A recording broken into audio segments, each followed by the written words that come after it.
Suresh Gopi sir എന്ന് പറഞ്ഞു.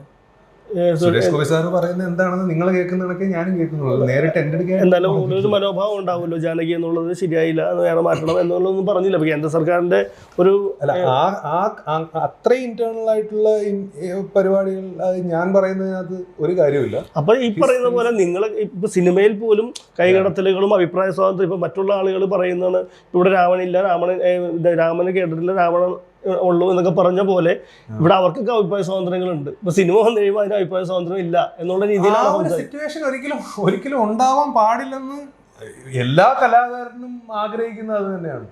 ഇങ്ങനെ പേരുകൾ അങ്ങനെയാണെന്നുണ്ടെങ്കിൽ എൻ്റെ അമ്മായച്ചൻ്റെ പേര് രവീന്ദ്രൻ, അതൊരു ഇതാണ്. അച്ഛൻ രാധാകൃഷ്ണൻ ദൈവമാണ്, അമ്മ രുക്മിണി, സീത, പിന്നെ അടുത്തുള്ള രാധാകൃഷ്ണൻ. ഇത് ഹിന്ദുക്കളായിട്ടുള്ള ആൾക്കാരുടെ ഓൾമോസ്റ്റ് എല്ലാ പേരുകളും ദൈവങ്ങളുടെ പേരുമായിട്ട് കണക്റ്റഡ് ആണ്. അങ്ങനെ ചോദിക്കണേ എൻ്റെ പേരെന്താണ്? രതീഷ് കൃഷ്ണൻ, രതിയുടെ ഈശൻ രതീഷ്, രതി ദേവി. ഓക്കെ, രതിയുടെ ഈശൻ കാമദേവൻ. ഓക്കെ, അപ്പൊ കാമദേവൻ കൃഷ്ണൻ. ഇത് രണ്ടും കൂടി വന്നു കഴിഞ്ഞാൽ അത് വിപ്ലവമാണ്. അപ്പൊ എൻ്റെ പേരും കറക്റ്റ് അർത്ഥത്തിൽ അങ്ങനെ ഇന്റർപ്രറ്റ് ചെയ്യാൻ നിന്ന് കഴിഞ്ഞാൽ ഇവിടെ കാമദേവ കൃഷ്ണ എന്ന് പറഞ്ഞാൽ തീർന്നില്ലേ? അല്ല, ഒരു കാര്യം പറഞ്ഞു കഴിഞ്ഞാൽ അതെല്ലാം ഒരേ രീതിയിലായിരിക്കണം.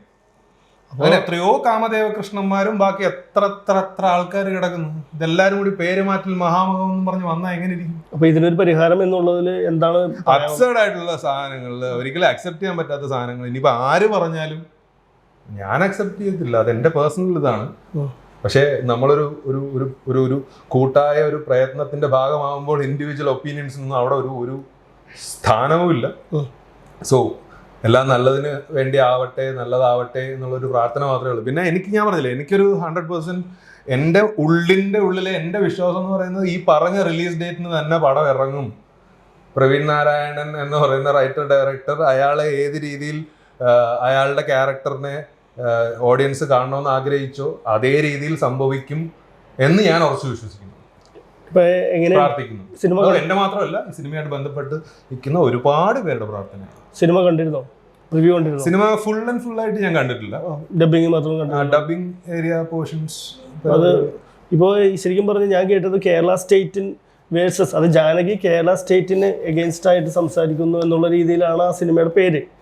അപ്പൊ അതിന്റെ ഒരു വിവാദം ഉണ്ടായിട്ടുണ്ട് എന്നാണ് തോന്നുന്നു അല്ലേ? അത് അങ്ങനെയാണെന്നുള്ള ഒരു കൺഫർമേഷൻ എനിക്ക് കിട്ടിയിട്ടില്ല. പിന്നെ ഞാൻ അതിനെ കുറിച്ച് സംസാരിക്കുന്നത് ശരിയല്ല. അല്ല, സിനിമയ്ക്കകത്ത് വളരെ റിലേറ്റ് ചെയ്യാൻ പറ്റുന്ന, ഓഡിയൻസിന് റിലേറ്റ് ചെയ്യാൻ പറ്റുന്ന, സ്ത്രീകൾക്ക് റിലേറ്റ് ചെയ്യാൻ പറ്റുന്ന, വീട്ടിലെ പുരുഷന്മാർക്ക് റിലേറ്റ് ചെയ്യാൻ പറ്റുന്ന, ഓൾമോസ്റ്റ് എല്ലാവർക്കും, കേരളത്തിലുള്ള ആൾക്കാർക്കായാലും ഇന്ത്യയിലുള്ള ആൾക്കാർക്കായാലും എല്ലാവർക്കും റിലേറ്റ് ചെയ്യാൻ പറ്റുന്ന ഒരു കോണ്ടന്റ് ആണ് JSK. അതുകൊണ്ടാണ് ഞാൻ ഇച്ചിരി ഓവറായിട്ടാണേലും നമുക്കൊരു സാധനം ഇതേ കണക്കൊരു സംഭവം സംഭവിച്ചിട്ടുണ്ട്. പണിയുടെ റിവ്യൂവിന്റെ സമയത്ത് എനിക്ക് ഓർക്കുന്നുണ്ടോ, ഞാൻ ഇച്ചിരി കാരണം എനിക്ക് അതിന്റെ പൂജ സമയം പോലെ ഞാൻ ഉണ്ടായിരുന്നു. അപ്പൊ ഞാൻ പൂജ സമയത്ത് ജോയിച്ചെന്നെ കണ്ടിരുന്നു.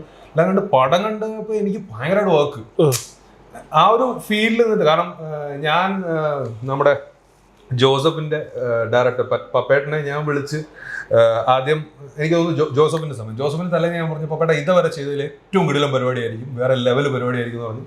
അത് വർക്കായി.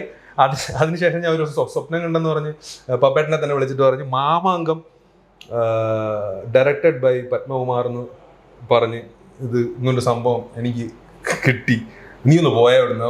അങ്ങനൊന്നും ഇല്ല, ഞാൻ ചെയ്ത് കൊടുക്കുന്നു എന്നുള്ള ഞാൻ ഒരു സൂപ്പർവിഷൻ പോലെ ഒരു അസോസിയേറ്റ് അല്ലെ കോ ഡയറക്ടർ എന്നുള്ളത് അല്ല, എൻ്റെ ഇതിലൊന്നും അല്ലടാ എന്നുള്ള രീതിയിൽ പറഞ്ഞു.